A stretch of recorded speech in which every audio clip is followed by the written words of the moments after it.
Financial records should never be kept secret.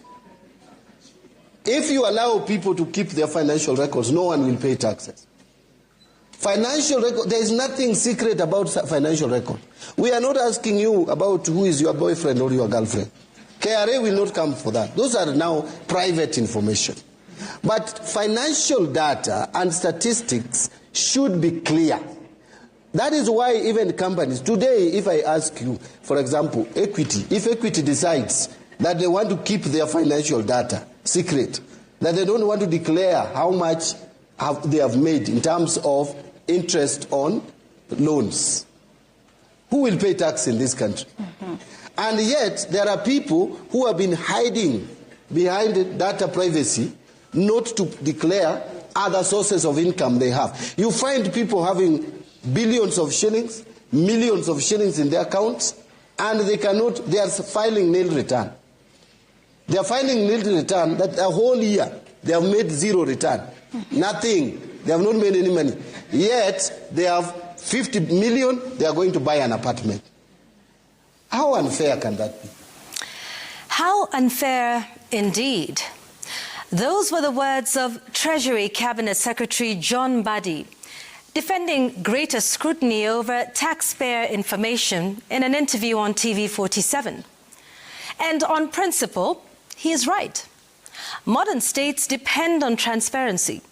Tax compliance depends on accountability. Governments everywhere are demanding greater visibility into income, transactions, ownership structures, and financial flows. Now, increasingly, the Kenyan state knows what you earn, what you spend, what you import, what you transfer, and sometimes even how you live. The argument is simple. If people hide financial records, then taxes become harder to collect. Fair enough. But perhaps taxpayers are equally entitled to ask, if citizens are expected to fully disclose to the state, why is the state still reluctant to fully disclose to citizens? Because some of the biggest financial obligations carried by Kenyan taxpayers remain partially hidden, heavily redacted, delayed, or tied up in court battles over disclosure. Take the standard gauge railway contracts, for example. For years, Kenyans have asked to see the agreements behind one of the most expensive infrastructure projects in the country's history. Agreements financed by public debt and ultimately repaid by you, the taxpayer. Yet citizens have had to go to court repeatedly, simply to access documents signed in their own name. Even now, parts of that disclosure process continue to face resistance in court from the government itself. Then there are the independent power producer agreements. Every Kenyan feels the cost of electricity.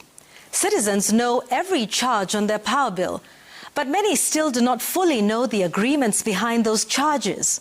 Capacity payments, take-or-pay clauses, ownership structures, and the long-term obligations that taxpayers may ultimately carry. Questions around those contracts have persisted for years because many of the details only emerge partially and often after public pressure. And then came the Adani deals, the proposed JKIA concession agreement, the KETRACO transmission line agreement, multi-billion shilling arrangements negotiated largely away from public scrutiny, only for citizens to learn more details through court challenges, media investigations, and eventually international controversy.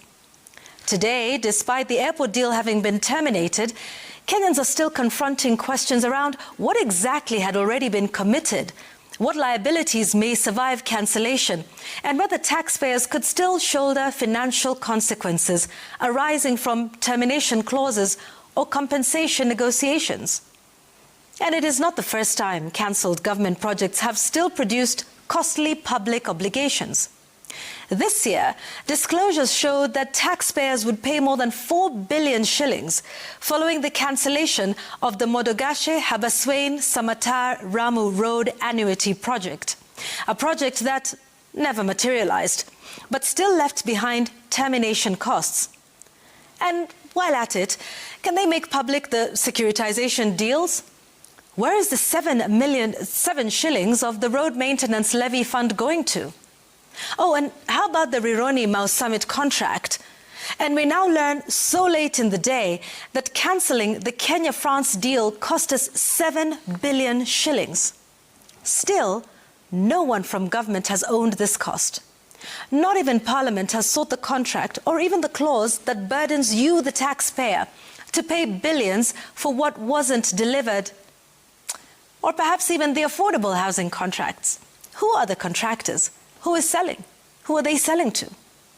All of these public-private partnerships, airport concession discussions, government-to-government infrastructure deals, natural resource agreements, health sector partnerships, sovereign guarantees, and confidential procurement arrangements whose full implications often only become visible years later, sometimes after litigation, controversy, or public outrage.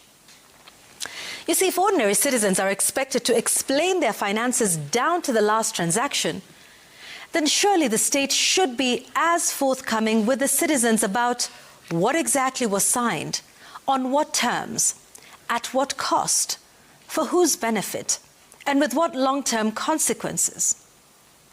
Because, you see, transparency is not a one-way mirror, where citizens are seen clearly by government, while government remains obscured from the very people who fund it.